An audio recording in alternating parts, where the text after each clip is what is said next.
cut your head off or anything. Okay. Johan, just back again to where we were at with the relationship with the parents.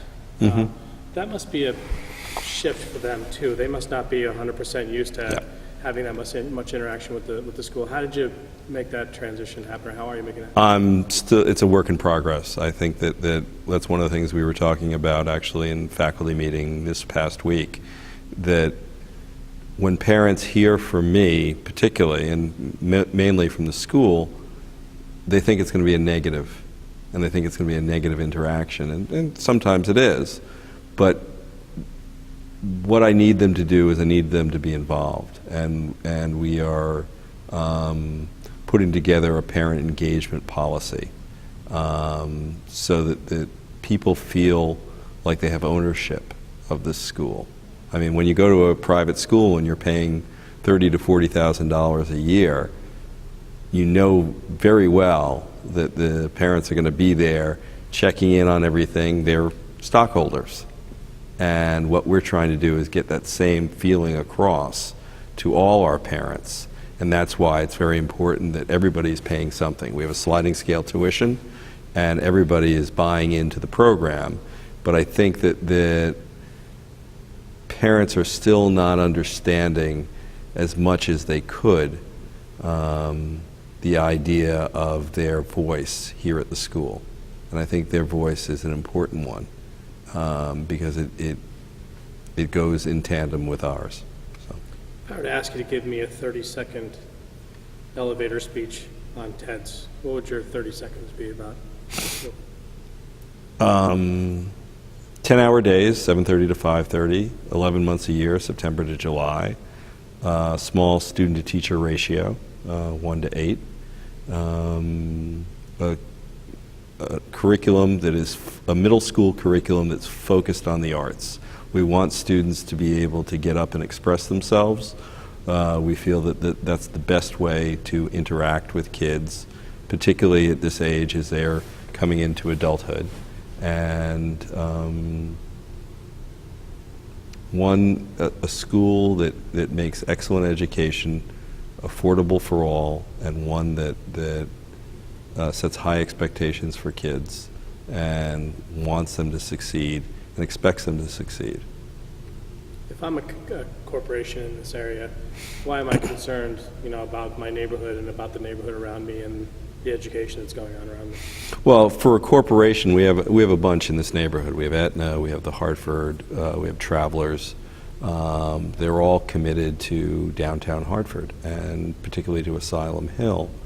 And for them to be successful, they need to invest in the city in which they are making money, and in which they're conducting business. And in some ways, it's similar to what happens with universities in towns. It's sort of that town-gown divide you always hear about. Quite often, there is what I've seen here in Hartford is there is sort of a business residential divide, in that everybody comes in, works, and then goes home to suburbia. And there is not a great deal of interaction in the local stores, in the local neighborhoods. And there are companies that are trying their darndest to really reach out, and Aetna's one. We're setting up a relationship with them. The Hartford is another. We have a meeting with them tomorrow to really try and make connections, because what I want, ideally, is I want some of the employees of the Hartford or Aetna or whatever the company is to come and send their children here. They're coming in to work.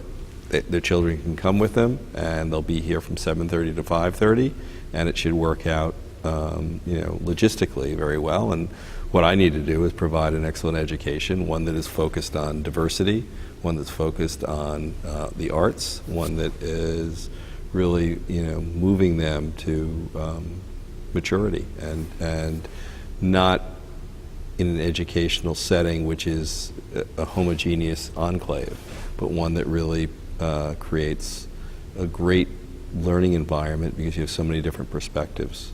What do you think it'll take to get there? I think it's going to take courage. I think it's going to take belief. I think it's going to take us rolling up our sleeves and doing a good job and being able to prove that we're doing a good job. Right now, in our first year, and I imagine in our first couple of years, we're going to have families that don't have a lot of other options. What I want to get to is people that have other options and say, no, I want to go to TEDS. And that's hard when you don't have a track record. And so we're working as hard as we can to build that track record and to demonstrate that we're doing really wonderful things with middle school kids. How hard or easy is it to work in the state of Connecticut with the education boards and, you know, the Department of Education? I mean, with all of that, I mean, is it an obstacle for you? Is it something you're able to navigate your way through? Is it? I think that I haven't found it to be that difficult. I found what I found is that Connecticut has a propensity to lean towards independent schools, and I think that there's an openness to the idea of an Episcopal school being here and being part of the puzzle, because that's what we are. We're just part of the puzzle. What I've found more difficult with Connecticut is there is very sort of old-fashioned, old-world thinking about the city and about that divide that occurs between a Simsbury and a Hartford, between an Avon and a Hartford, between, you know, whatever, name the town. And I think that there is still a great deal of reticence about being part of the city. And I think there's a growing number of people, particularly young people, who are moving into the city and see it as a viable place to raise a family. And we hope that we're going to be providing such an institution that will give them confidence in the city and give them confidence in the neighborhood. I asked you this, you know, before. Again, I'm still, and I'm there. I just want to make sure that. So again, 5 years from now, is this facility capable of growing to the level that you see with 120 students? No, we will. I think that's going to be a significant. There's always different demarcations in the life of an organization, and Trinity Church has been our incubator, and we are in the educational wing of Trinity Church, which is a wonderful place for us to start. However, it's not going to have the capacity to have 100 to 120 kids. So what I see us in 2015 and 2016, us moving to a new location, hopefully in Asylum Hill and in and around Hartford. We are committed to providing urban education to families of all walks of life. And so we will be moving, and I think that will be a significant aspect in the life of TEDS. Cool. And what's it going to take to get there? Is it about, I mean, if somebody told you tomorrow, you know, we're going to grant you $1 million or something like that, I mean, is it about money at this point in time, or is it more about moving the mission forward? No, I think it's about. I think it's certainly about money.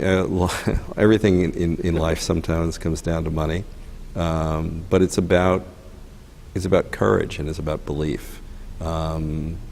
Today we're doing a unit on Japan, and so in our chapel service we had something about the martyrs of Japan.